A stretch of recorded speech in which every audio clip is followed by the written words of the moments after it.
Two dudes with attitudes, let's go. It's the two dudes and the attitudes, ruthless, aggressively speaking, so let's do this. With Ryan and Denton, they here to get your attention. The 5-star broadcast shit, start to the ending. Whether it's the E or it's all E. The two dudes with the attitudes to bring the heat. Get the point, yeah, it's on, time to lock in. Listen to the podcast where they get it poppin'.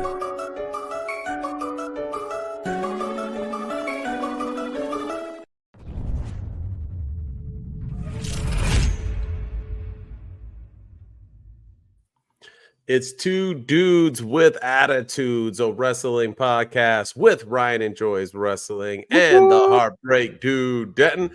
And this is our WWE edition where we are going to cover all things of a jam-packed episode: Money in the Bank, Heatwave, Raw, and NXT. It's going to be a jam-packed show. We also got some news and a segment like always. How you doing, Ryan? You excited for this week? I am. It was a good, decent week in WWE. Mm-hmm. It had some hits, had some misses for me, but it was a solid week. We got a big return on Raw that I can't wait to dive into and talk about because it was great. It was good stuff. It was great too. I enjoyed myself a lot afterwards as well. But as we go into that, let's start in with the news. What you got? Yeah, so really no big news, nothing major at least, but the WWE apparently has I think they just guaranteed that they watch AEW because they have signed Stephanie Vacker. And you might be wondering, who the hell is Stephanie Vacker?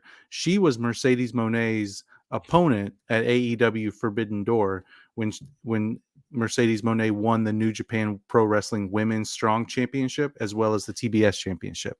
So that's who Mercedes Moné wrestled. And rumor was that she was leaning towards WWE or AEW, but WWE swooped in. Apparently Triple H met with her in person and signed her on the spot.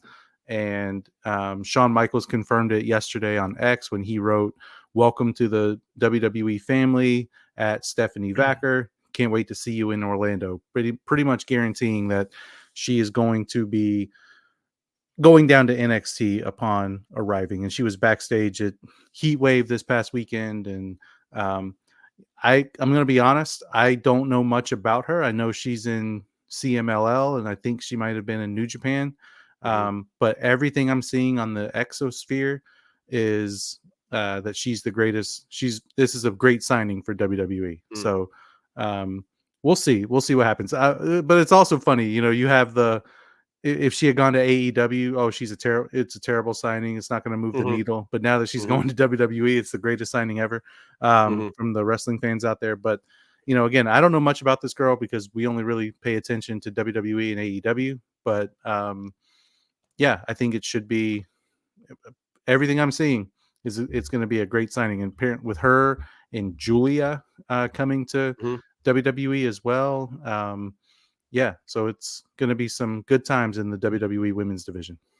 I just think it's hilarious that every time they sign an AEW person, they go straight to NXT. It was why, MJF probably didn't sign. It was why that other, I forgot who else that went back. Oh, Will Ospreay. Yeah. Okada. All of them. They're like, I'm not going to NXT. And WWE's like, yeah, you are. Nobody knows who you guys are. And it's true. I mean, we had this argument about, or not argument, but we had this discussion about Ethan Page right before he won the championship. Oh, well, we'll tell you if he wins the championship or not. But right when he came over to NXT, that he wasn't even getting like a reaction at all. And that was on NXT. People had no idea who the hell he was. Sean Spears, the only reason why they did, because he was perfect 10 beforehand. But But I mean, good on them. Good for her. I mean, it's nice to finally see a person from like New Japan go to WWE instead of the other way around. But it just shows that, NXT is thriving now. Obviously, it's beating AEW in ratings every week now. But yeah, it's good times. We'll see. I mean, I don't know much about her either. And her match with Mercedes was fine, but we'll see what she does. Yeah. Apparently, people are saying that her performance at Forbidden Door was spectacular. That's what Meltzer's saying. Of course, is Dave Meltzer, but he's saying that that he gave her match 4 stars with Mercedes Moné at Forbidden Door, and that she impressed here and had fans in Long Island on her side. So apparently that's kind of, but the fans were against Mercedes. They've kind of slowly turned her heel. But he's basically saying that there was interest from both WWE and AEW. But it was, and both of them offered her multi-year deals, but it was WWE that ultimately won out. So we'll see what happens. We'll see what happens. Yeah, for sure. But for sure. Yeah, but that's it.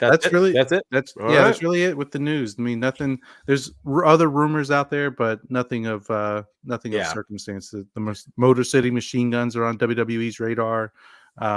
Surprise, surprise, because they have a partnership with TNA, so of course they're on their radar. And we'll get into that. Yeah. And then Jordan Grace's contract with TNA is apparently up in January. Oh man, I don't know about you, but I have no idea where she's probably going after her TNA contract is up. She was in the Rumble and she competed on NXT for a bunch of titles, and she's been, heavily featured on WWE television. But I don't know. I don't know where she's going. I can't figure it out. Probably New Japan. All right, you ready? Yeah. All right, let's get into it. We're going to start off with Money in the Bank because that was first on Saturday, and we are going to do our new, now famous, I think, I like it, rating systems. It's better than Meltzer's. We don't get 5 stars here. We give it straight to the chase. You're either getting a thumbs up or a thumbs down, and we call it 2 thumbs with attitudes, a ratings system, and this is how we're going to rate him. If it is a B or better, so it's got to be 80% in our opinion, we give it a thumbs up. If it's a 79 or lower, we give it a thumbs down. So just because it's a thumbs down doesn't mean the match completely sucked.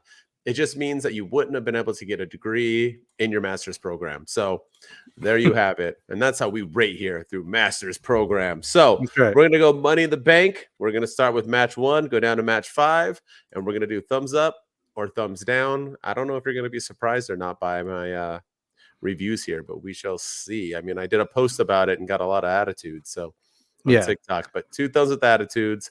Money in the Bank. Are you ready? Yeah, let's go in order of the show. Yep. So number 1, Drew McIntyre wins the men's Money in the Bank briefcase. What do you rate it? You always go first, Ryan. Let's hear your opinion and go. This is gonna be quick. Thumbs down. This match, I mean, it was fine. There's really nothing that compared to the women's match, this match was not very good. But I mean, there were really, usually when you look for them, you watch the men's match, you expect some high spots, you expect some memorable moments, and we had a couple. I mean, Andrade and Carmelo Hayes had some cool stuff. Chad Gable hung from the ceiling, but there was really no big moment in this match where I was like, oh my gosh. There was no and there were like no interferences, no Logan Paul making an appearance to take out LA Knight, no Wyatt Six to help take out Chad Gable, no CM Punk to help take out Drew McIntyre. So it was just kind of a blah show, or a blah opening to a match. So it was fine, but I'm gonna give it a quick thumbs down.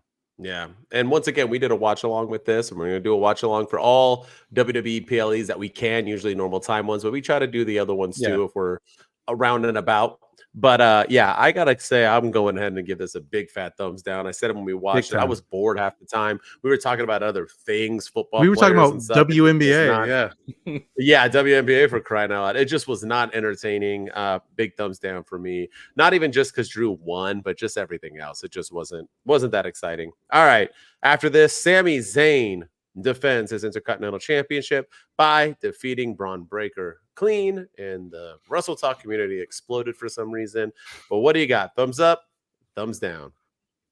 I'm gonna go thumbs up. I enjoyed this match. It wasn't what I thought it was going to be, but that doesn't mean that it was bad. I thought we were going to get, Braun Breaker dominating Sami Zayn, similar to how Brock Lesnar dominated John Cena, or how he dominated that match against Cody Rhodes. And then somehow, some way, Sami Zayn, while Braun had like a submission locked in, Sami Zayn was gonna like roll Braun to his back and kind of steal a quick pin that way. That way, both men look strong, or Braun looks strong in defeat, but Sami gets to hang on to his belt. but this was an actual match, and it was. I mean, we got to see what Braun can really do. He looked good in the ring, even though it was like it wasn't a squash match, it wasn't a dominating match. And man, Sammy brought it. I thought Sammy. This may have been one of my favorite Sami Zayn matches, just because he looked so little compared to Braun Breaker, Yeah. but he was doing some good stuff, and yeah, so I'm gonna go thumbs up. I enjoyed this match despite the fact, and I don't think, I know everyone's like, oh, it ruined Braun Breaker. Watch Monday Night Raw. It clearly did not ruin Braun Breaker. So I'm gonna, Sami Zayn, the right person won, and yeah, this might be the only thumbs up for me going on this show. All right. Well, I'm gonna go thumbs down. Oh, But this is a close thumbs down. This is like a 75% or something. It's close. I just didn't think it was that great. I actually, even with the clean finish, would have expected more. I wanted it to be a lot more, I don't know, to it. And to me, there really wasn't. So yeah, it was just a match that happened. It didn't blow my socks off, but I wasn't disappointed. I enjoyed watching it. But yeah, like I said, this ranking system, you're either great or you're not. So thumbs right. down. Okay. All right, I'm gonna throw you a curveball. You ready? Yes, Thumbs sir. up, thumbs down. John Cena's announcing retirement tour. It was on the paper, PLE. Yeah. What do you got? You can make it quick, but thumbs up, thumbs I'm down. gonna go. I don't know how to rank it, because if I go thumbs up, that means I'm happy to see him retire. But if I go thumbs down, that means that I didn't want him there. No, just the presentation of it. Like thumbs up, though. Like, what did you? For the presentation, I'm gonna go thumbs down, because I feel like that was the only thing they used Trish Stratus for, and she was the guest host of the event. And then just I don't know, I'm gonna go thumbs down for the announcement as well, because he made it seem like it was a retirement announcement in the ring right there. He had the shirt that said "The last time is now." He ran down there and he specifically said, "The Royal Rumble will be my last. The Elimination Chamber will be my last, and WrestleMania will be my last." And the fans were giving the mixed reaction. Some were cheering, some were booing. And he even said, I know there's a mixed reaction, and yada, yada, yada. And I know a lot of people were upset that, I can't believe John Cena's retiring. Then they go to the press conference after the show, and he's like, yeah, it is my last, but I'm going to be wrestling from January to December of 2025 for much of the year. I'm planning on doing around 40 or 50 dates with the WWE. And so, yeah, technically the Royal Rumble will be my last. Elimination Chamber will be my last. And WrestleMania will be my last. But I'll also be at Backlash, and I'll be at Money in the Bank, and I'll be at every other PLE afterwards. So, yes, technically it's a retirement announcement, but the way it was presented was he's retiring at WrestleMania 25. We're getting WrestleMania 2025, and that this is the last of John Cena. But yet at the press conference, he said, "Nope, I'm going to be there from January to December of 2025. So this is the retirement tour." So thumbs down. I fully agree with all of it. I was so mad when we were doing the watch along. Just the fact that you ruined Trish Stratus, her fine ass barely comes out just for that garbage. And then he comes out and announces it. And here's the thing. My first instinct is that I do not want to see him win the 17th time, and he's going to. It's going to happen in this retirement tour. So that's going to be bad because he doesn't need the championship, but it'll make nerdy Cena fans excited. And then the fact, like you said, afterwards basically was like, oh, I'm going until December of 2025. Then, bro, it's not your retire. That's 6 months. We're halfway through 2024. We have 6 months before you even start your retirement tour. It was bogus. All of it was whack, and it was a waste of time. It was like when Will Ospreay came to your town for your pay-per-view in AEW and said, "Oh yeah, I'm the big signing with AEW, but I can't be here until March of next year." What was it? Was it not Forbidden Door, but Full Gear? I forgot. Full Gear of 2023, I think. But he's like, "I'm the big signing, but you won't see me until March, and it's November." I'm like, seriously? Like, come on. Yeah, and then we were like, we see you wrestle like every week on Dynamite, but whatever. Yeah. I'm so excited you're signing. But yes, all right. So 2 thumbs down from us. We're agreeing on here. Time. All right, next up, Damian Priest defends his title, and Drew McIntyre fails at a cash-in. Thumbs up, thumbs down. I won't even talk about the botch. Yeah, I hate to do it, but I'm gonna go thumbs down. And a lot of it has to do just WWE had an off night, with their Mhm. production. There was the botch in this match. There was some botches in the women's match. In the main event, there were some botches. Mhm. But this one was probably the biggest of them all. And they still don't really know who botched. People are saying that Damian Priest didn't kick out. People are saying that it was the referee that messed up. Some people are saying it was the people with the music that Drew missed his cue and I don't know. But it was still just everything about it. And I predicted it. I knew I had a feeling that Drew McIntyre was You going to did. win Money in the Bank. He was going to cash in that night, and he was going to be foiled by CM Punk just because it was the only thing that really made sense in the grand scheme of things. But I'm going to go thumbs down. I didn't like the way that it happened. I didn't like the way that it went down. I didn't like that he cashed in and made it a triple threat.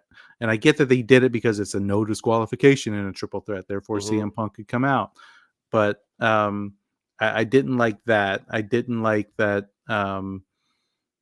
the way CM Punk interfered. It was just all of it. I just Mhm. didn't care for it all. And now we don't have that plot device of the Money in the Bank briefcase going forward. So we didn't get an opportunity to build a new star like a Yep. Carmelo Hayes or an Andrade or a Chad Gable or a Jey Uso or even LA Knight could have had it while going after the Mhm. US title.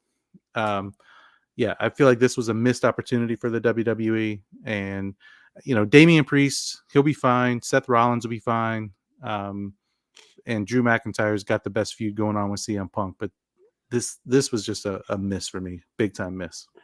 I agree. I don't know any of it. I mean, the match was fine. It wasn't that great. I probably would have given the match a thumbs down either way. It was okay. Yeah. Priest and Rollins can do better than that, but the fact everyone's blaming everyone. 100%. The only person to blame is the person who's supposed to cue the music. So whether the referee didn't tell the people or whatever else, and they didn't know what was going to happen, but I mean, in the grand scheme of things, yes. Should Priest have kicked out? Probably, but maybe he didn't want to kick out of that finisher. Maybe he didn't want to do that because that ruined Seth Rollins' thing. Maybe Maybe Seth he was. Rollins should have, maybe Yeah. the ref should have just counted to 3 and then I don't know, Drew McIntyre comes out and they just move on with their lives and figure it out. You know what I mean? I'm not in the biz, so I don't know what the best option is, but nonetheless, it was a mess up. People on my TikTok were like, "Oh, dude, it was planned. It was Liv Morgan, bruh. You don't even know." I'm like, "No, it wasn't. No, It was a straight yeah. mess up. None Jeez of that was Louise. planned. They didn't even try to run that either. They didn't even try to do the whole Triple H was like, yo, stuff happens. Seth Yeah. said, I know the referees mess up in every sports, and they moved on. They didn't even try to scheme it in. But all of it, and just CM Punk, and we'll get into him on Raw, but it just all felt weird. If there's one thing I've always said, well, maybe I'll just get into it. I don't know, but I hate tough guy CM Punk. That's like the only CM Punk I've never not liked is because he's not a tough guy.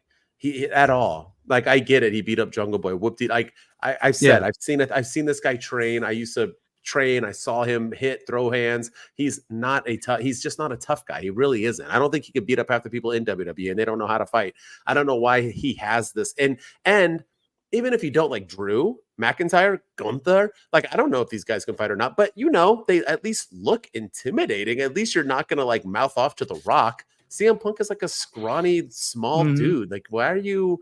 He doesn't fit that bill at all either in any sense of the form, and that's what kind of like the vibe was there. Like, I don't know. It was all a big miss. I mean, major thumbs down. I Yeah. haven't done a thumbs up yet. It was all just And like I blah. said, man, like WWE normally nails it with their production, but they Mhm. completely screwed the pooch in this entire show. I mean, Trish Stratus, for example, at the very beginning, they showed her introducing the singer. First of all, they had the national anthem singer, Mhm. and they said it was Samantha Irvin, but it clearly wasn't Samantha Irvin. So there was like Mhm. all kinds of little Mhm. mess ups there. Then they had Trish Stratus introduce like the Canadian national anthem singer, and Mhm. then they do the show, and then they show Trish Stratus arriving to the arena. It's just like, are you like, Yep. what's going on? What's going on right now? What do you guys? You guys Yeah. are like all over the place with this. Um, Mhm. yeah, and then the mess up in this match, it was just, Yeah. yeah, all of it was a miss, big Well, time miss. and the Phil cash in, like you said, it's like why you could have given it to any. Why not Jey Uso? Why not somebody else? Why not just or why not have Drew hold on to it then? I just for a little bit. CM Punk's not even cleared. Why do you keep running these games if he's not cleared? You could have done it a little bit more in advance and then had him do it later. I don't know. It's just I like the briefcase. The briefcase is fun. I know they're trying to ruin it nowadays, but it's fun when people have it. So why not? Are they afraid to have Yeah, two people have it? Like, two people never have it. They always have to have I one know. person like get One rid of always it has right it, yeah. away. Yeah, it's dumb. All right, let's get into the last match, the women's Mm. ladder match. Oh, we got What's that? another match after that. We got the main event. The Bloodline, Cody Rhodes. Oh, you're right. You're Yeah. right. You're right. Oh, I'm like all over the place. All right. So Right. Tiffany, I'm like WWE production. Next up, Tiffany Stratton in the match. She has the ladder match winning of the women's of the briefcase. What do you got? Thumbs up, thumbs down for Tiffany Stratton in this match. I'm gonna go thumbs up. I think there was one of two people that could realistically win. It was Tiffany Stratton or Chelsea Green. And I think Chelsea Green got over by not going over. I mean, she stole the show in this match by going, the spots that she was doing. The table spot was great. Everything about it was this was a much better match than the men's match. And again, there was a lot of high spots. There was a lot of cool moves. There were some mess ups, of course, as there are in ladder matches, but this was just a fun, entertaining match. And I know people were torn on Chelsea Green or Tiffany Stratton. I think Tiffany Stratton is the right decision. Again, it's a future star who could cash in at any minute. She's kind of got a little bit of an alliance right now with Nia Jax. So maybe this is a, potential turn on Nia in the future and cashing in when she least expects it. Maybe she cashes in on Bayley after Bayley beats Nia at SummerSlam. I mean, there's all kinds of options that you can go with Tiffany Stratton. And, the right decision. It was a great match. I enjoyed it. Yeah, this is my first thumbs up. I love this match. I thought it was fantastic, way better than the men's. The girls do their damn thing. They do. They truly, truly do. And yeah, man, I loved it. And I said before, I wanted Chelsea Green to win, but I had three in a post that I did of my predictions that it could either be Chelsea, Naomi, or Tiffany. Any three of them could have easily won and had something to do with it. I still think Chelsea Green deserves it. I think she would have been way more fun than Tiffany Stratton, but they were loving Tiffany Stratton until that stupid video came out. So I'm glad they're back on her. Let's see if she's the first ever failed or once again, continuing with the 100%. Rumor has it she might be the first to fail. We'll see. But I got to say, before we move on, 2 thumbs up for that outfit with Chelsea Green, with the Toronto Maple Leafs on her. Yes. Yeah. Yes. Oh man. Yeah. 2 2 big thumbs up for those. Like 2 gigantic, huge, amazing. Yeah. Thumbs up. I'll give it 3 if you know what I mean. Yeah. All right. Just put the whole hand. Just put the whole hand. The whole hand, right? Oh my goodness, she is one of a kind. Yes. Yeah. Once again. All right. Props to Cardona. All right. The last match, now the official last main event. Cody Rhodes, Randy Orton, and Kevin Owens lose to the Bloodline when Solo Sikoa pins the world champion. Thumbs up, thumbs down. Thumbs down. This again, I predicted a lot of this stuff that was going to happen on this show. So I predicted that Cody Rhodes was going to get pinned. I predicted that Drew McIntyre was going to cash in that night and everything. So I was happy with my predictions, but this match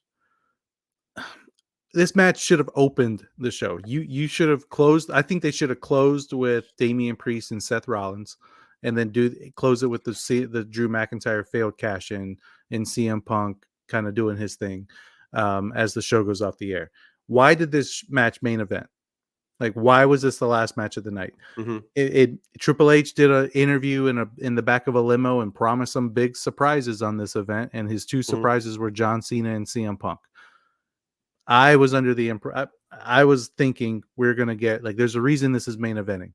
Either The Rock's coming back or Roman Reigns is gonna come out at the end of the match and stare down Solo or stare down Cody or do something to kind of move this bloodline saga to the next chapter. And that didn't happen. And then, there was some mess ups in the ring with Tonga Loa trying to low blow Kevin Owens, and he had to do it like twice. Did you see that he hit his brother in the face? Yeah, he ended up like the first time. That's why it didn't work. He like 3 stooged him in the head. It was like doink, right in the great stuff. It was all over the place. Yeah, but like the match there was no big surprise, and I mean, I get this. It's setting up Solo as a legit badass and getting him ready for him versus Cody at SummerSlam. It's looking like, but yeah, I don't know. I just nothing about this match stood out to me. Nothing that was like, oh my gosh, I can't believe that this deserved a main event. This was Yeah. just it was what it was. All right. Well, we're opposites on this one. This is my second thumbs up. Oh, I'm giving nice. it a big thumbs up from the Heartbreak Dude. I have to because I predicted it, and I know I wasn't the only one. And I'm Yeah. assuming my predictions are going to continue on of what I said with what's going on with Solo. But I mean, what better way to build up the bloodline? Minus a few mistakes, the bloodline did look good. The dudes can go. Jacob Fatu looks better than advertised. I mean, he just looks phenomenal. Solo looked good. It just was like a really, really good outing for these young dudes. And to top it all off, you have Solo Sikoa, the man who lost 45 some matches in a row, couldn't win if he was wrestling us, and he just pinned Cody Rhodes, who's been pinned now, what, 3 times in his WWE career since he's come back? 4 times, Yeah. something like that, Mhm. in 2.5, 3 years. I 3 mean, times. Yeah. yeah, this dude is like literally only lost to Brock Lesnar and Roman, and now he just like legitimately just loses to Solo clean in the ring. I mean, you got to Yeah. give it. I mean, I'm excited for SmackDown because of it. So for Yeah. those reasons, I got to give it a thumbs up because that's a brave move, man. That's like a You're right. really, Yeah.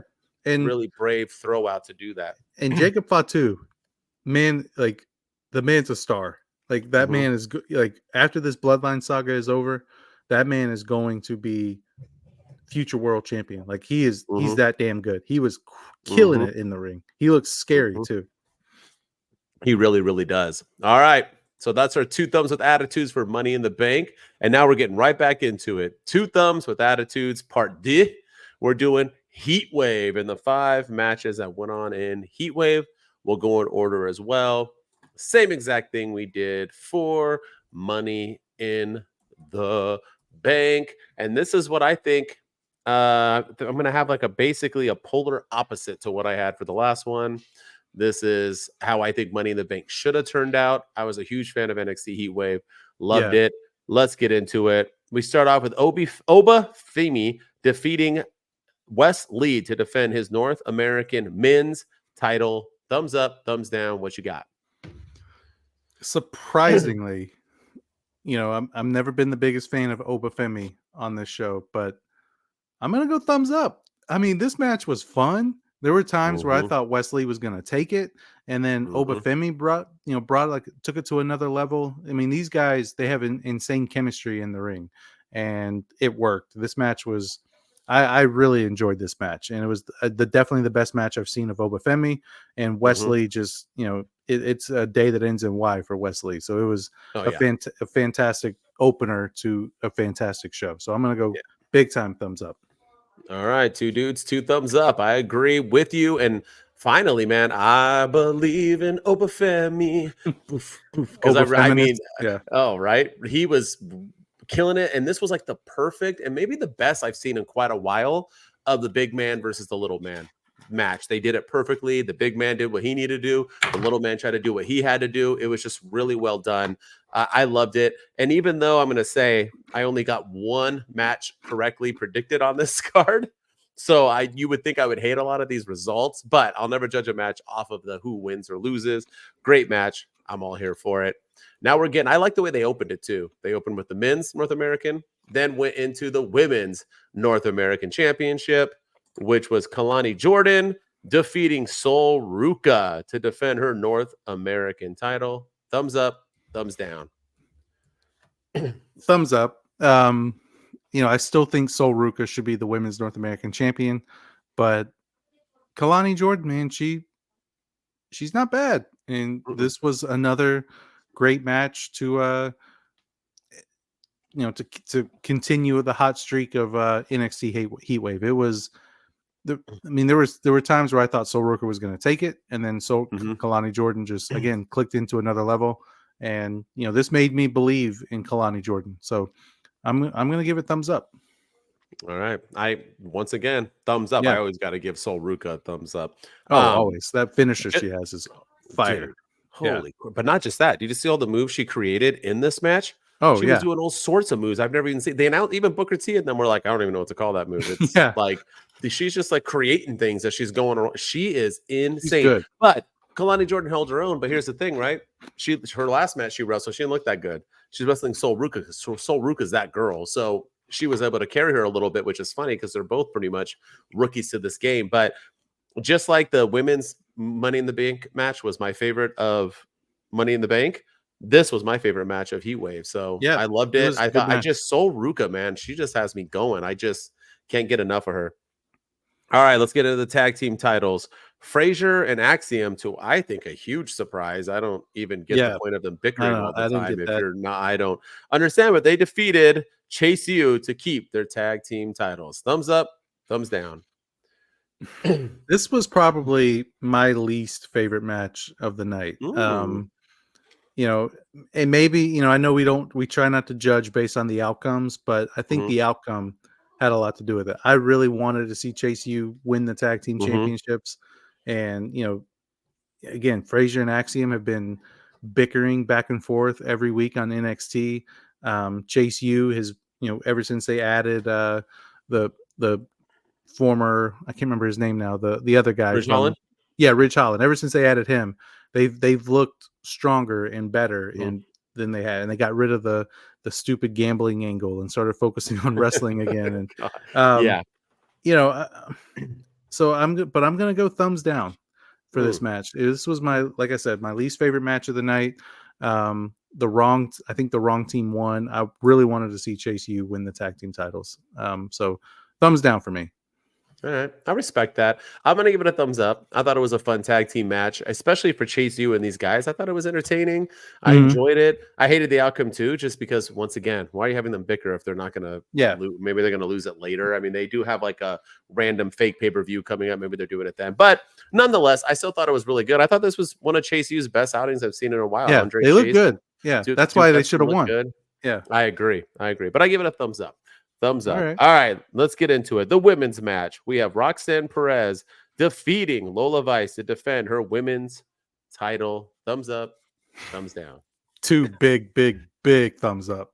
I mean, Ooh. man, like this was Roxanne Perez is that girl. And I think this solidified her as the next women's call up to the main roster whenever they do it. Like she was just on another level in this match. And so I'm Mhm, gonna go two big thumbs up. Roxanne Perez is her. mhm. I fully agree. I won't give it as much of it, but I'm going to continue on with my streak of thumbs up. This is also a thumbs up for me. I Mhm. liked it, and I was surprised because after that promo between her and Lola, I kind of Yeah. lost hope in this match, and I was like, "Oh, this shit's going to be trash." But they did their thing. Definitely good enough to be in that Lola B&A Vice range. did Yeah. her thing too. Mhm. She did, yeah. They looked really good. Props to Roxanne Perez because she doesn't get enough love for how talented she truly, truly is. All right, main event time. Where the time where I thought you were going to be ecstatic. You texted me if I watched it yet. I said not yet. I'm going to watch it tonight. And then I watched it and I was like, I'm surprised this guy did not blow a load. His man, he's been praising and loving it. Yeah. Ethan Page wins the title in a 4-way match by getting knocked out and landing on Javon Evans to get the win. Thumbs up, thumbs down. I'm gonna go thumbs up. The match was fun. Um, Everybody had opportunities to shine in this match. Mhm, Trick Williams did his thing. Javon Evans, you talk about a stud. The kid's only 19, and he was doing things that I've never seen people do. And mhm, he was flying through the air. I mean, he was good. Sean Spears had some moments, and then of course mhm, Ethan Page had his moment there at the very end where he wins the NXT championship. So I'm gonna go thumbs up. I did not like the result though, and I know I texted you that I didn't really like it just because Ethan Page has been there for 15 minutes and a cup of coffee, and mhm, he gets to end the reign of one of the greatest champions that and one of the greatest stories that NXT has seen with Trick Williams. mhm, In the way it was done was just kind of like he didn't even pin Trick Williams, he pinned somebody else, and mhm, he kind of fell into it. I didn't care for the outcome. And again, I'm happy for Ethan Page. Like I said before, we're going to see how good he is in NXT, and so far he has been nothing but a hit. And the obviously the people in the back like him because they put the top prize in the developmental company on him. So people are liking what he's doing. I just didn't like the way that it was done. But yeah. the match itself, thumbs up. Yeah, the match is for sure a thumbs up. It was a fire match. Like you said, Javon Evans, I was like, dude, that dude killed it. Spears killed it like always. Trick is always phenomenal. Ethan Page, like you said, did his thing. I loved it. I was kind of like, this is a stupid ending, the way it happened and everything. But then I thought about it and I'm like, you know what? If you wanted to take the belt off Trick, why not take the belt off Trick? If you're ready to move him on to the bigger show, Ethan Page winning that way, you're like, that's such a stupid way. But then we'll get into NXT with this promo and what he did. I'm kind of like, never mind. I really, really like this. I know we can't get into that because at this moment, not supposed to know that, but thumbs up either way. I like the match and it did what it needed to do. And I knew Ethan Page afterwards was going to brag about winning when he didn't really like win. It's just like awesome that's stuff. good But stuff. I like it. All right, man. Time for some Monday Night Raw. Ooh, baby, I like it, Raw. And this was a jam-packed Monday Night Raw with, in my opinion, a lot of great and in my opinion, some bad. I'm going to get into it. Let's But get into it. let's go. CM Punk opens the show. He talks about Drew McIntyre, and out comes Seth freaking Rollins. They talk, and Punk gives a half-ass apology, and they bicker. Jey Uso defeats Chad Gable with help from the Wyatts. Entrance music, not them per take. Then out comes Nikki Cross yet again. Shows up to drop off a box with a VHS in it. Bronson Reed defeats Pete Dunne. Take that, Pete Dunne. After the match, Sheamus makes a save, but Pete Dunne isn't having it because he walked away from him, so he'll walk away from him. Blah, blah, blah, blah, blah. Damian Priest tells Seth Rollins he can have another opportunity at the title shot after Gunther. All right, well, there goes that whole stipulation. Sami Zayn has a promo when Braun Breaker comes out. He spears him so hard his head literally hits the bottom rope. It looks super painful. Dragunov tries to make the save, but its security doesn't let him. The Judgment Day defeat Awesome Truth and Braun Strowman. Adam Pearce tells Punk to stay home till he's cleared. And Punk says some things. I don't know. Liv Morgan stretches Dirty Dom in a pretty good position, if you know what I mean. And the JD walk in a pretty funny skit where even Carlito tells him that he's hard. Pretty edgy stuff for not being on Netflix yet. The Wyatt 6 tape has Bo Dallas introduce all of the members and seems to be their last video, maybe. Some normal eerie stuff. Afterwards, Chad Gable is complaining to Adam Pearce about having more security. He tells him he'll handle it. And when he opens up his office door, Bo Dallas is sitting on his couch, smiling at him. It was a pretty cool scene, actually. Braun Breaker and Dragunov ends in a DQ. Afterwards, Sami Zayn comes out and gets laid out, and so does Dragunov. Damian Priest tells Gunther to meet him next week so they can have a face-to-face. Karrion Kross says the New Day is dead. Damage Control defeats Chance Carter and Valkyria. Afterwards, Shayna Baszler, Zoe Stark, and Sonya Deville jump Damage Control. After, all three of them say that it was a warning shot when Dawn and Fire mocked them for whatever reason. Liv Morgan and Dirty Dom defeat Rey, Mysterio, and Selena Vega when Dirty Dom pins his deadbeat dad. He was 0 for 3. Now he is 1 for 3. But just like Dirty Dom said, he did it with no help. After the match, Liv Morgan jumps on Dom. Dom actually is excited about it. He falls on top of her, and they are about 1.5 centimeters away from kissing. They are about to lock those damn juicy lips when Rhea Ripley, mommy herself, returns. Liv Morgan runs away faster than any human being has ever ran away. It was pretty funny stuff. And she stared down Dirty Dom, who goes for a hug, but Rhea says no way and walks out of the ring to end the show. And that's the Monday Night Raw review. I'm assuming we're going to cover all things White 6, CM Punk, and this Judgment Day. So where do you want to start? Let's go with the Punk Rollins promo. We'll just go in order. But Punk and Rollins, I really want to talk about this. But so do I. I know everyone on the internet was ablaze about this promo, and they were people loved it. They thought Seth Rollins got the best of CM Punk. They thought that CM Punk brought it as he always does.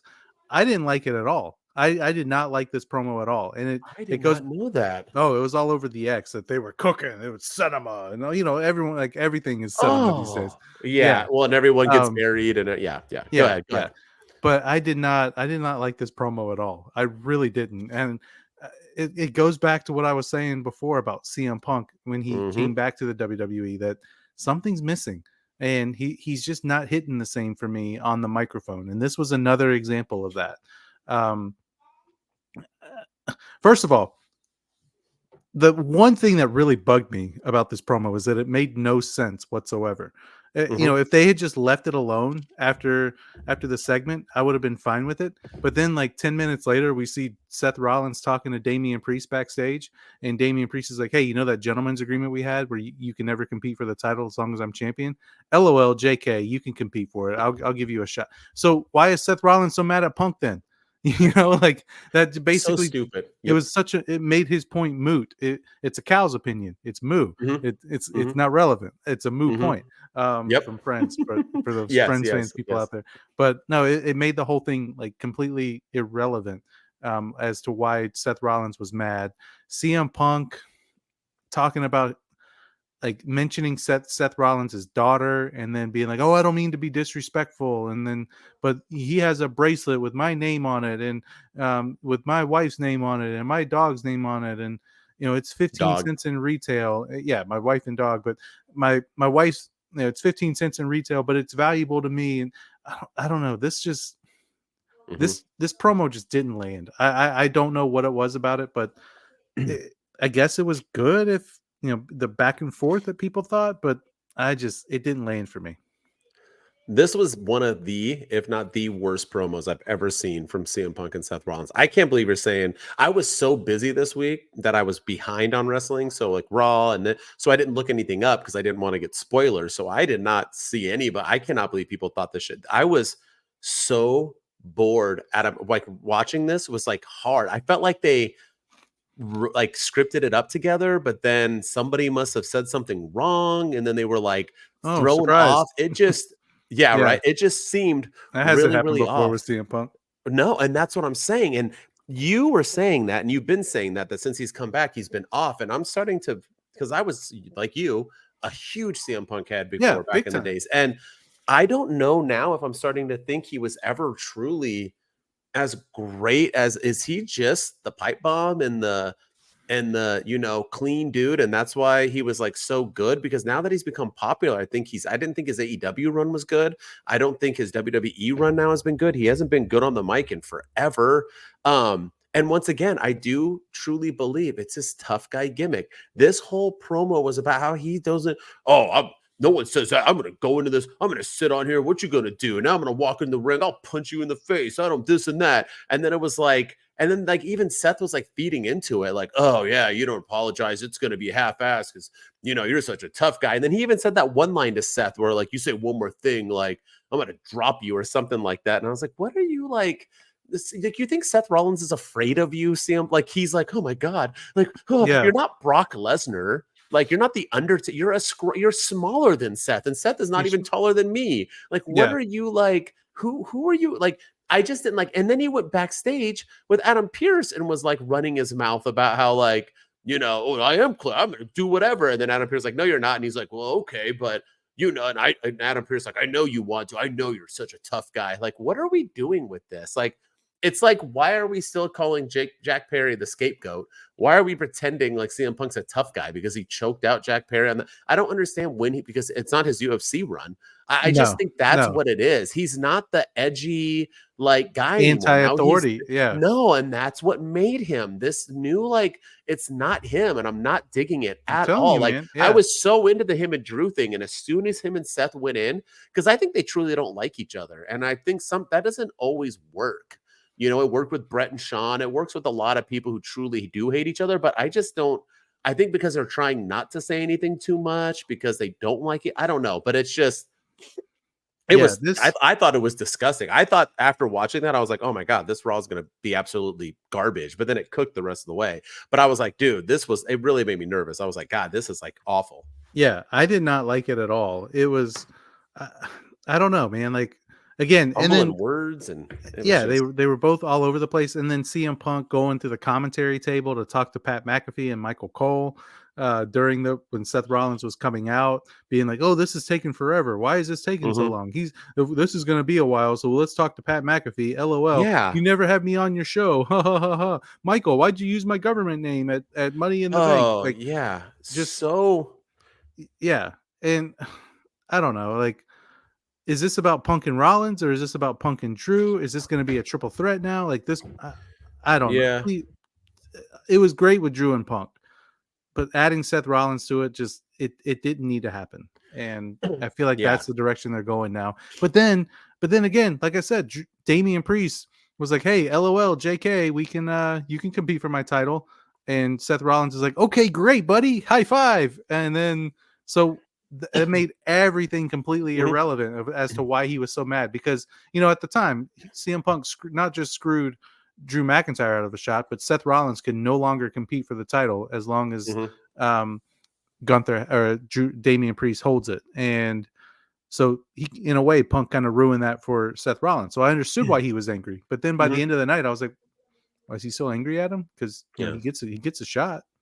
Well, and why build up a second feud with CM Punk when he can't even wrestle yet? So I didn't get that either. I forgot about him on the table, sitting there like judging him. Well, and Seth looked honestly confused, and that's what I think threw it off. I think that beginning threw Seth off because he can't hear what he's saying. Yeah, and CM Punk is like, and Seth literally was like looking at him like, what are you doing? And Seth like Rollins said, like it wasn't. He said something like, "Get in here." Yeah. And then CM Punk was like, "This guy, he called me a coward, or he called me a chicken." Yeah, and, that's when he looked like a tough guy. Yeah. And Pat McAfee was like, "He didn't call you a chicken." And Michael Cole was like, "I don't think he can hear because of how loud the arena is." But it was just like, is that what set CM Punk off? Because that like nobody, like Marty McFly, nobody calls me chicken, Biff. Like it was awful. I agree, but it was all awful, and I forgot about him sitting there like making fun. Oh, it's going to take an hour to get in, and bro, you take a while to get in. Like I don't know. It was. I thought it was just atrocious. But all right, White 6 time. You ready? They did it again. They did the thing. The video had Bo talking to himself again, but this time he introduced everybody, but he did it for them. Everybody showed the real face except for Nikki Cross, and everyone's saying that she's probably Alexa Bliss. It's two different people when it's really not, because it's been Nikki Cross every single time.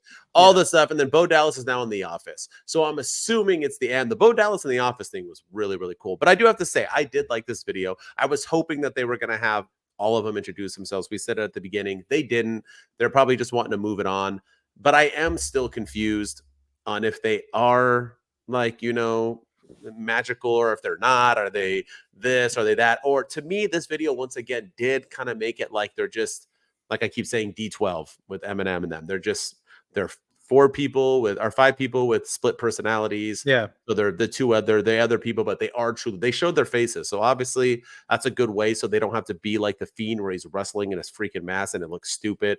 They're going to take their masks off and wrestle. I like that. I'm assuming that's what's going on, but either way, I'm intrigued on what they're going. So it's working. And honestly, right now they're being continually better than they ever did to poor Bray Wyatt. True. Yeah. Yeah, I like that Jey Uso is like so scared. Is he though? Dude, like he ran away. He ran away as fast as Liv Morgan. He was like, I didn't like that. I didn't like that though. I like that he was scared. Yes, but him doing like one last yeet and then running off. I was like, we're not taking this group serious. Like that's just it kind of was like these guys are supposed to be serious. We're supposed to be scared as the audience. And here's Drew here's Jey Uso rather going yeet one more time and then running away. And it was just like, come on, man, like at least like just run away. You don't have to do one more yeet. I hope this is the last week of the videos, because 3 straight weeks of the videos now, that's a little, that's dragging it on a little too much. I agree. Each interview has been different, so I'll give them credit. It hasn't been the same thing. And I do like that they revealed the faces of Eric Rowan, Dexter Lumis, Joe Gacy, and kind of kept Nikki Cross's, I guess, her identity a secret. But I just want to know, like you said, I want to know, like, what are we doing? What does this have to do with Chad Gable? Why are they targeting Chad Gable? Why haven't they attacked Chad Gable anymore after their debut? They just come out in the middle of his matches now and just hand Michael Cole and Pat McAfee videotapes and boxes. I feel like Pat and Michael Cole could have sold it a little bit differently and a little bit better. And then But other than that, I love the shot of Bo Dallas in the office of Adam Pearce. And that has me intrigued. You can put the tape stuff to the side, whatever. The tape stuff is whatever. But Bo Dallas being in the office of Adam Pearce when he walked in, A, that was a cool shot, and B, Yes, it was. it has me very intrigued about wanting to watch next week to find out what was he in there for, what was he meeting with him about, why did Adam Pearce go in there? Like if this group is as scary as they say they are, why would he go in there with no security? So And shut the door. I'm really intrigued about what they're going to do next. So I dug it this week. I wish the WWE would kind of take them a little bit more seriously. And it kind of feels like they're with Jey Uso doing his thing. Sheamus even did something immediately afterwards and was kind of, I hope I don't have to get in the ring with those. It was just like weird stuff. And then Michael Cole and Pat McAfee just acting like they're not afraid of them at all. But other than that, it was good stuff. I dug it. I can't wait to see what they do next week. Yeah, I agree. My only fear is it was cool shot. It was cool seeing Bo Dallas in there. But once again, he just looked like Bo Dallas. And that's my fear, is that once you take away the smoke and mirrors and they're in the ring, it's what happened with Bray. Am I going to be scared of Joe Gacy and Bo Dallas? Like, how are they going to be intimidating? So that's where they have to where they always struggled with Bray originally. So how are they going to change that and make it different? All right. Judgment Day time. I'll let you start. Judgment Day had a day. Go ahead. They did. They have been winning though. Dude, bro, they haven't had. There's no more back and forth now. They've been they're killing it right now. They have all the titles. They have titles again. Kudos to Dirty Dom for finally getting a victory over his deadbeat dad. He's 1-3 now. Congratulations to him. Well deserved. He should be 4-0, but either way, it is what it is. But oh man, mommy's back. And I'm gonna be honest. I wish, and I know that it's a timing thing, and I know that SummerSlams. This is why I don't like the 3-week builds between pay-per-views, because I do wish that Dom had kind of caved with Liv Morgan a little bit, like he was about to do in the ring, and then we get them together for a week or two, and then you bring Rhea Ripley back and set up something for SummerSlam. I agree. Like, I wish they would have done it that way, but I understand that SummerSlam's like 2 weeks away, so they have to do something, and they're going to set up for Rhea, and this was the perfect time to bring Rhea Ripley back. So I can't wait to see what they do. I can't wait to see, it was interesting with Damian Priest too. Like, did he orchestrate this? Because he was on the phone with Rhea Ripley, and then he didn't want to tell Finn Balor like what his big surprise was. He was like, you know what, I'm gonna keep it to myself. We'll find out tonight.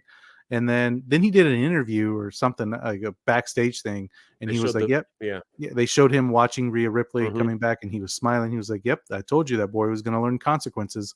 So like, is he like is he plotting to get out of Judgment Day? Is because he didn't tell them that Rhea was back? Are they going to be pissed about this? So, I mean, it's still a compelling story. And then they showed Liv Morgan. And this is also another reason, like, WWE, do the overrun. Because, like, show us this stuff on TV. Don't just cut it off when Rhea Ripley comes back. But, they showed Liv Morgan, like, when she ran off, she's hiding behind the curtain. And you see her just, like, watching everything unfold from backstage. And then she walks away, and she kind of gives, like, a little smile to the camera, like, is this what she wanted the whole time? Was she using just to break them up? Yeah. Was she using Dirty Dom this whole time just to break them up? And now Rhea's pissed. And everything's been taken from her. She doesn't have the title anymore. And now Dirty Dom's going to be gone. So, like, but I'm intrigued. I can't wait to see what happens. Hopefully they open Raw with Rhea Ripley next week, and we get some advancement on this story, because I thought it was good. Yeah, and it didn't seem like Rhea broke up with him or got rid of him. So it didn't seem like that. It seemed like she was more like, you're a dipshit. Like, what the heck are you, like? Yeah. You know what I mean? Kind of thing. And I liked it all. And I did like her, like, basically humping Dom, like stretching him out. And the like, pop their heads for like, what the heck is going on? And then Carlito, that's not cool. No, yeah. He came in like, that's cool. That's not cool. Yeah. That's not cool. Until he said the hard. Yeah. It didn't look like it was hard. It looked like it's hard to me. And they're like, all good stuff. Like old school DX. I loved it. But the end, I mean, the end was done beautifully. It was perfectly done. It was one of the best endings I've seen on a Raw in a long, long time. Just all of it.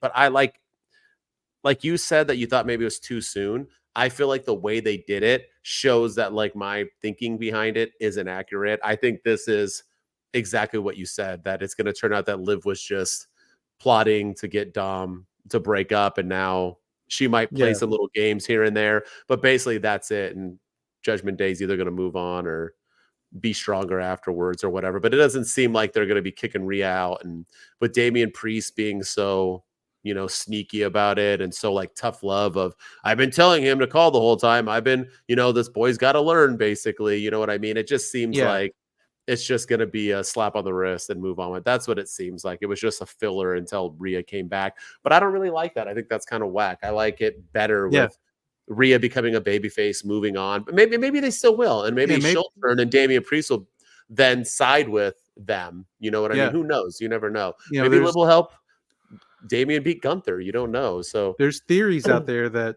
Liv and Finn Balor are working together to boot Priest and Rhea out, and keep Judgment Day as Finn's group with Liv Morgan in charge.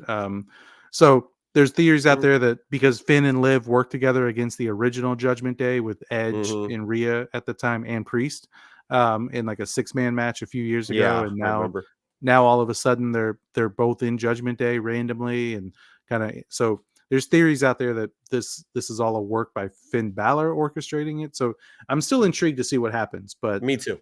But yeah, I do wish that, with Dom kind of folding as he did, I wish that they would have kept them together for a week or two and then bring Rhea Ripley back. But I agree. But that's why I wish WWE would not put SummerSlam 3 weeks after Money in the Bank. Give it a little bit more time.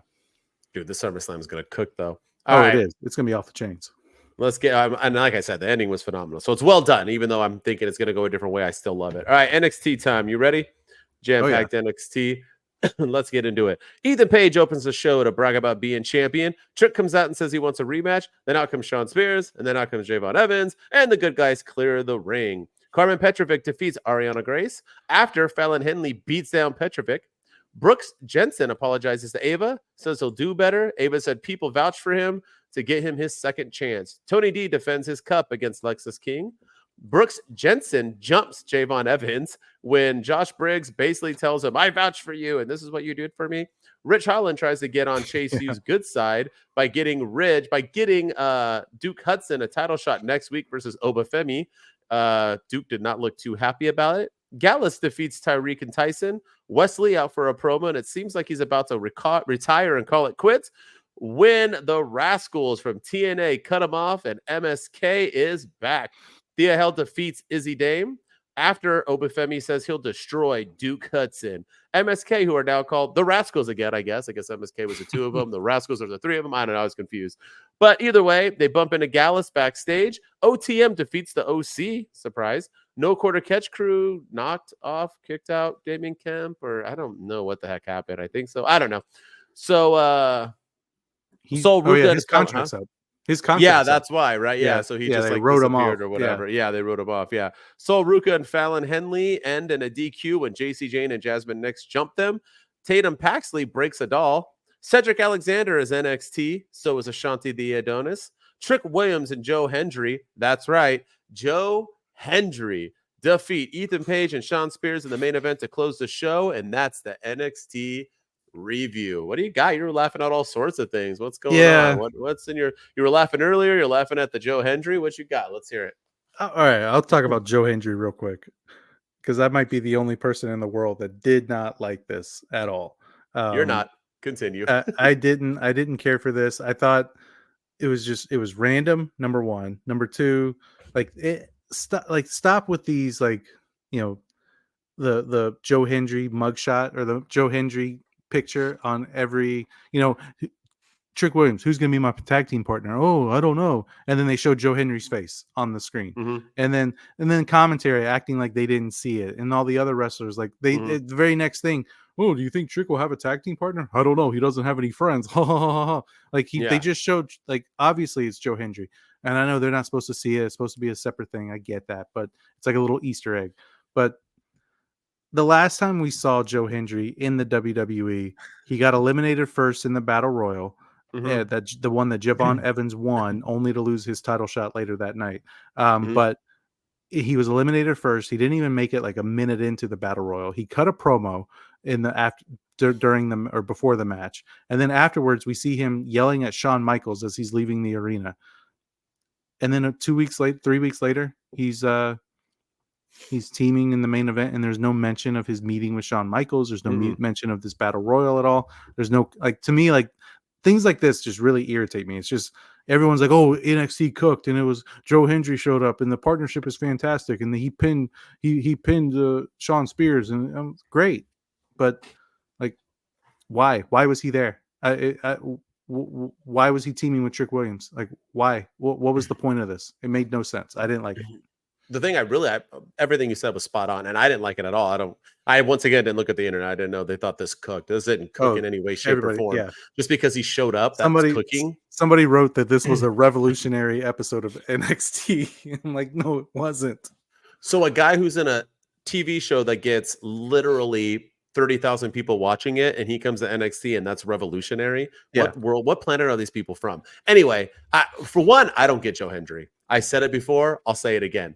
I do not get. The dude is mid best in the ring. He has like zero ring ability. He is like the most basic move. I've seen this guy now wrestle like 12 times. He is the most basic move dude I've ever seen. Everything he does is like if me and you did wrestling 101, that's what the moves he does is what they would like teach us. He is like he's not like FTR basic. He's like, I just learned how to wrestle basic. He's not good. He's not in good shape. He's not a really good looking guy. He doesn't really have any of that. He has a cool song, I guess, but I don't even think the song's that cool. I like the I Believe in Joe Hendry, but everything after that is pretty mediocre in the song. I don't get it whatsoever. But once again, I didn't get John Cena. So maybe I'm fine with being an outlier, and I'm not taking anything away from him. Can make your money, do your thing. I'm still going to support him because he's a professional wrestling. I just don't get it.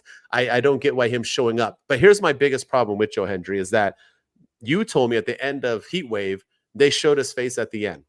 Okay. So did he know Javon Evans was going to tag team and get beat up beforehand? Because if so, why did they show all that? So my thing is, there's no way that they showed him at the end of that. He went to NXT for no reason at all other than hang out backstage and watch it in hopes that somebody gets injured. Brooks Jensen apologizes and says he wants to do a whatever, and 10 seconds later beats up Javon Evans, who won the Battle Royal that Joe Hendry was in and got eliminated instantly. And now all of a sudden, Javon Evans is injured and Joe Hendry gets to replace him. Seems like a work to me. Seems like Brooke Jensen and Joe Hendry are in cahoots, and maybe we got a new little heel crew going on before Joe Hendry comes over. I don't know. I'm just saying, just because why would you hint him out the whole episode if he wasn't even like, they were doing it before Javon Evans got injured? So why would he be there? Otherwise, it makes zero sense for him. Why was he there? Yeah. And we clown AEW for having a lot of New Japan people show up with no story, no build, no reason whatsoever. And this is a prime example of that happening on the other company, and everyone's talking about how great it was. I agree. There was no video package explaining who Joe Hendry was. There's nothing. There was just, Joe Hendry comes out and everyone's cheering. And so it also kind of exposes the hypocrisy of wrestling fans. And that's the one thing I don't like about it either. But yeah, and then stay true, dude. I stay true. I don't care. Oh yeah. But this was just, I didn't care for this at all. I didn't like it either. Yeah. And then like the Brooks Jensen thing too. I thought he was supposed to be meeting with Shawn Michaels, but Shawn Michaels wasn't on screen. It was just him and Ava, and then he beats up Jeff. Like, I don't understand what they're doing with that. Like, I really thought they teased like Shawn Michaels and him are going to have a sit down, unless I missed that. Yeah. No, that's what Sean said. Yeah. He was going to come next week, and yeah, but I guess that's not happening, or he did, and then he was just talking to Ava afterwards. Maybe I don't know. I don't know. Yeah, I don't. And Ava's like, do better. People vouch for you. Thank you. She is not getting better. Sorry. Continue. No. Yeah, and then and then Briggs being like, "Oh, I vouch for you." Like that whole thing was just very, very bad. But His old tag team partner vouched for him, and that's what they yeah, took word for. I thought it would be like upper management, like people like yeah. Sean or like Triple H was like, Get no, I Triple know H the over there. guy. Like, Yeah. yeah, I like know his dad, like somebody. Bull Buchanan. Yeah, Yeah. like Yeah. something. No, they had No. his Uh, tag team partner. They're right. like, Yeah. oh, well, he says it. That's So like Joe Hendry did. it's Yeah. like when you apply for a job and they ask for references, like of course you're going to give them So all the stupid. yeah.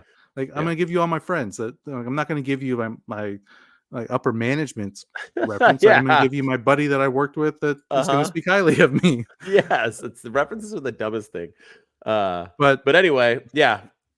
Did you have yeah, something else, or is that it for NXT? Ethan Page, his promo, I thought he cooked. Oh, there you go. Yeah, I He thought did. I thought it was a really solid opener. Despite the crowd, trying to take it over there at the end with Mhm, some of those annoying chants that they shut the hell mhm. up at the beginning and Yeah, other yeah. chants like that. He carried it. I love that he just opened it up with the no. Yep. It was good stuff. I love that he was so cocky that he won the NXT championship. Bragging. Yep. Just completely big time bragging. I didn't care for everything else after that, like the Trick No. Williams coming out, hey yo, cut my music, and then Sean Spears coming out, and then Javon Evans, hey yo, cut my Mhm. music, turn it off. Just all of it. The rest of it was bad, but I like Yeah. that. I like the Ethan Page part where he talked about the whoop that trick era being over, and we're Yep. now in the era of ego.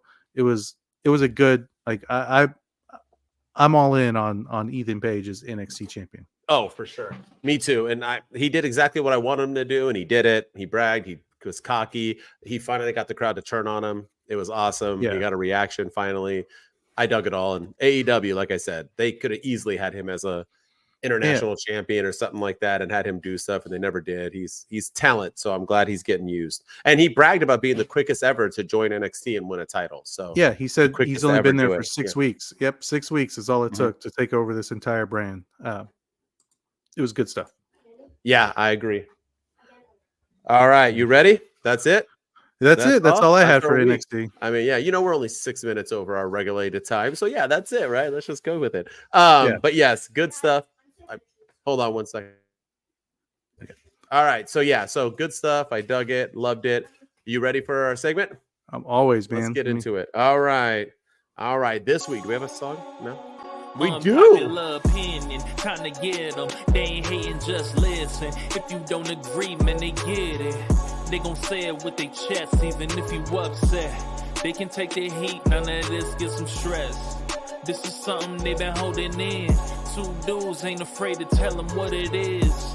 And you might even agree. So open up your minds, come and listen to the team. Our man, always killing it.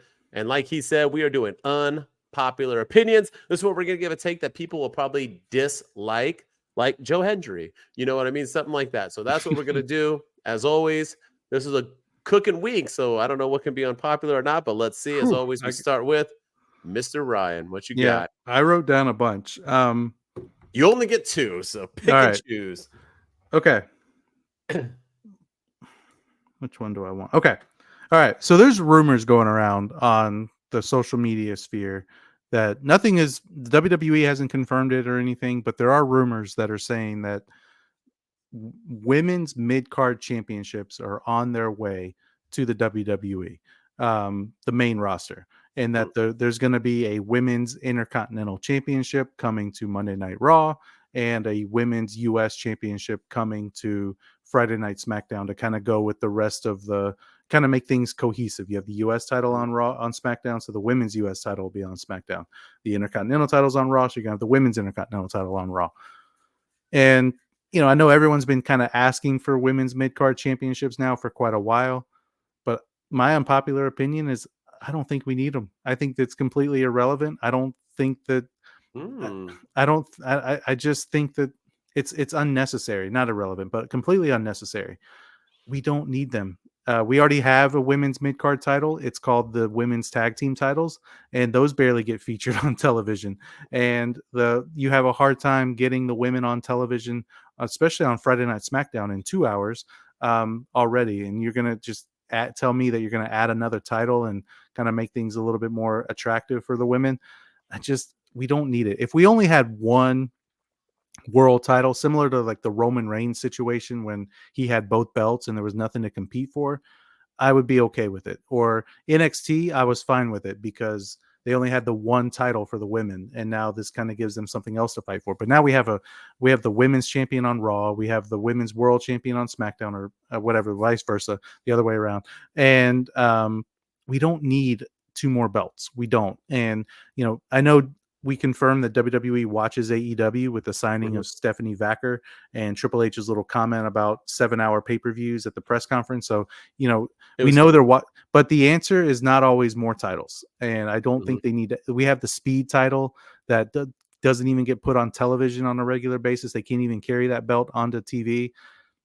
We don't need women's mid-card championships right now on the main roster.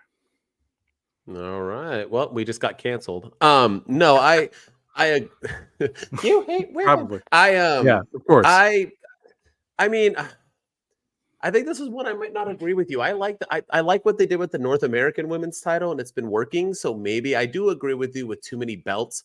We don't need so many different belts, but just imagine like we were just talking about it, Chelsea Green, Naomi, Tiffany Stratton, these younger girls who come over, Sonya Deville. Imagine if she had a secondary now with being a crew with Baszler and Stark. Like, I like the secondary only because I do like that the secondary title should always be the next up, right? That's how it used to always be. Ravishing Rick Rude, Ultimate Warrior, Shawn Michaels, Bret Hart, Razor Ramon, Diesel. Like, these were guys, you had the IC championship because Mr. Perfect, so on, because you were next up to try to fight for that title. You were number 2, right? There was the champ was number 1, and that disappeared forever. And Gunther kind of made that comeback, and now that's how it is. Sami Zayn now is that dude. Gunther is already facing the championship. The U.S. champion, Logan Paul, he's that dude. He's probably next. If he loses it to LA Knight's going to be that dude. It just is a nice title. Stone Cold did it. It's just, I like what they do with it. So I would like that for the women. I do think, I don't know if they're going to do it or not because it is a lot of belts, but I'm all for it. So I dig it. I'm okay with one. I just don't think we need two, one for each. I don't know. Maybe have one go from brand to brand or something, but I don't think you need two because I don't think the women's division is that deep either. I mean, outside of Chelsea Green and Naomi and Piper Niven, and then some Bianca Belair. I guess it's deeper than I think, but Jade Cargill. Imagine her. But is it not deep because we're not? It's not the we talent. Don't see them. These girls can go. It's because we don't see them. So maybe, and also the championships can bring the women more on TV, hopefully. So which is good as well. Well, yeah, man, you started off hot. I'm going to start off hot too. You ready? Go for Unpopular opinion. Dirty Dom and Liv Morgan are better than Dirty Dom and Rhea Ripley. And I love me some mommy. I've always, I'm the biggest fan of them, and I still love Rhea Ripley, no matter if she's with Dom or not, even though, Dom's my dude. That's my favorite. That's my number 1, Dirty Dom fan club. But I like Dirty Dom and Liv. They look more like they like each other. They actually kiss and they're more flirtatious. Rio never really did that. She was always just the dominant, mommy, and Dirty Dom was like the little peasant. And I think that might happen. Liv is loving him, all over him, buying him gifts. She's brought that up. And so Dirty Dom might be like, you know what? After a couple of weeks of getting abuse from her and ignoring him and blaming him and this and that, he might say, hey, F you. Like, she loves me and you don't. You know what I mean? I'm going to go to Liv, but I like them better. I just think they work better. I kind of like them. I think they could be a cool little mixed tag. They defend each other. They help each other cheat and win. Rhea never really did that. It was always kind of just Rhea by herself and Dom kind of there. I like them. I think they work out better. They actually look like they could date in real life. They're cute. I dig them. I like that. Live are better. So no, I completely agree with you. And that was one of the opinions I had written down. I said that not that they were better than Rhea, but that they should stay together for a long time on screen. Better, not meaning Rhea's less than. I just mean right. Like dynamic of being dated. Yeah, they have better chemistry and all that. I agree. And the one thing too that I find really fascinating about all this is Liv Morgan has gotten the fans to kind of side with Dirty Dom. They were chanting Daddy Dom at Money in the Bank. Such a better name too. Yeah. And they were chanting Daddy Dom instead of giving him that insane heel heat that he always gets every time he touches the microphone, which, that was incredible for Rhea Ripley to be. I mean, that they had an incredible dynamic with that. She was the lovable baby face, and he was kind of the the chicken shit heel that would always that couldn't get a word out edgewise because of the heat. Now the fans are starting to side with them because of Liv Morgan, and I think that's pretty awesome. And I think that people don't really talk about that very much, and I think it's something that needs to be discussed because I think it's their chemistry. I think people like them together. I'm just saying, Monday night, I better see Liv and Dom like a LD or something on her under her eye. Liv needs to do it. I want to see it. Yeah, and Rhea didn't have that this week. Nope. Yeah. So we shall see. All right. Yeah. What's your last unpopular opinion? You got to fight through them. Yeah. All right. Let's go with. All right. We didn't talk about this one, but this is probably gonna get us canceled again. What are you doing? Because I think women shouldn't be in pro wrestling. Yeah. Get them out of here. No, catering only. Good. I don't think Gunther should beat Damian Priest at SummerSlam.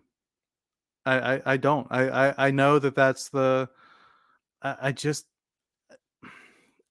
First of all, I like Damian Priest as champion, and I think he has done a great job as world heavyweight champion.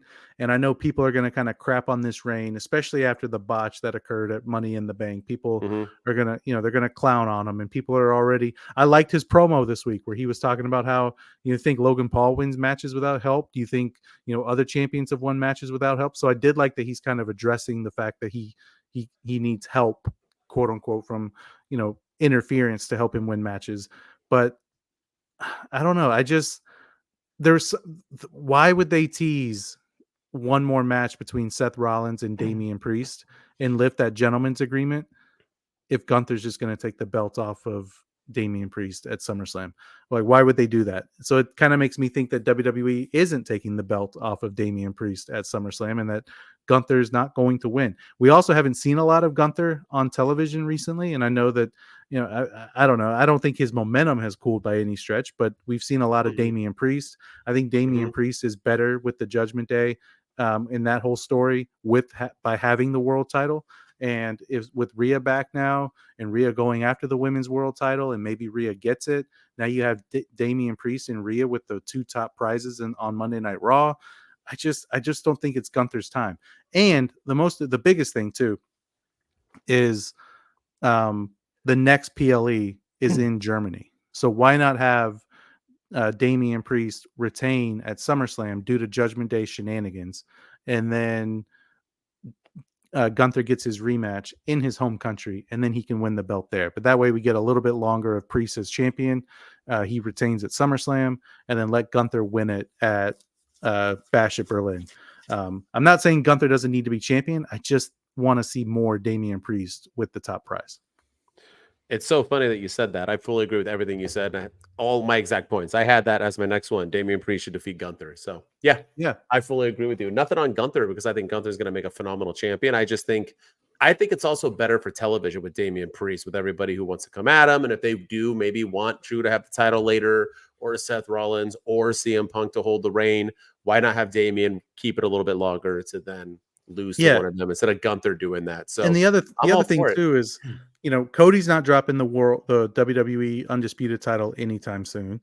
And if Gunther wins it, he's probably going to hold on to it for 6 to 8, maybe even a year. So what's the point? Let Damian Priest, at least you have some unpredictability with it.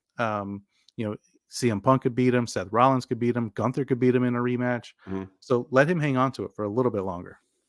All right. All right. Well, my last one's going to confuse you then. My unpopular opinion, I think Damian Priest should beat Gunther at SummerSlam, but I also then think Solo Sikoa should defeat Cody Rhodes at SummerSlam. All right. And here's why. I can get behind Here's that. why. Okay. I know he just pinned him. I know.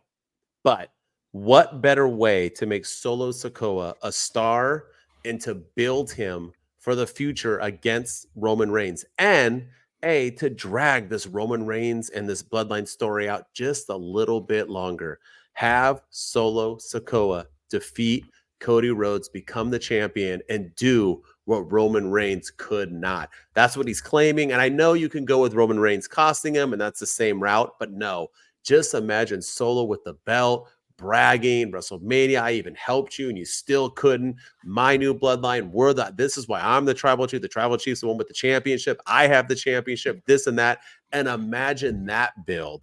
Then you go right into between SummerSlam and Survivor Series where Roman somehow comes back. They have their match at War Games where it's Bloodline versus Bloodline. And then you can have Roman and Solo at WrestleMania if you want, or whatever else, or have them wrestle at Royal Rumble, and you can then get it back to Netflix Cody at Mania. First Raw on Netflix. Or anything like that. You can build this thing storyline. Cody doesn't need the championship. And honestly, what has he done with it? Absolutely nothing. And that, you go back and watch old TikToks that I made. I said that. I'm all for Cody. I think he's great. But what are you going to do when you give it to him? Because I think after that, he's nothing. He was his whole story. And once his story was done, people were going to be like mid to him, and they are. I just don't think needs the title right now. I don't think him losing it would be that, oh my God, and why not? Why not have him lose it? He had the title for how long after that? 6 months or so? That's fine. Yeah. I think it'll be great for the story. I'm just saying. Do I think it's going to happen? No. But that's my unpopular opinion. Solo should pin Cody Rhodes. I love that idea. It 100% needs to happen. And there was somebody on TikTok, I can't remember their name, otherwise I would shout them out, but they made a video asking, like, what's it going to take for the character Roman Reigns to come back and take on Solo Sikoa? And, because he didn't come back when Jimmy Uso got brutally attacked. Mm-hmm. He didn't come back after the Wise Man got brutally attacked. Mm-mm. So what's it going to take? Solo Sikoa having his prized possession. Yep. Not his lay, but his title. And I think that's the perfect thing to bring Roman Reigns, the character, back to the WWE and want him to take on this new bloodline. Having Solo beat Cody is the first step to that. And then Solo's the new champ. And then boom, the first SmackDown after SummerSlam, Roman's music hits, and there's your feud going into the fall. So I love that idea. It should 100% happen. Now, will it? Probably not. No, but if this behind the scene thing was actually true at all, they didn't even want Cody to be the champ. So I don't think they're afraid to take it from him. So yeah. All right. That's our week in review for WWE, man. We went a little over, but we did our darn thing, covered everything we needed to. I'm excited about the future of what we're going. SummerSlam's up. We will do a live watch along for that, I'm assuming, for SummerSlam. So we're going to start hyping it now. Tune into it. We have a good time. Check us out. As always, I appreciate you guys always clicking on us. We got more followers again. You guys are always giving us love. Comment and like our things is what I'm saying. Comment and like. It helps the engagement.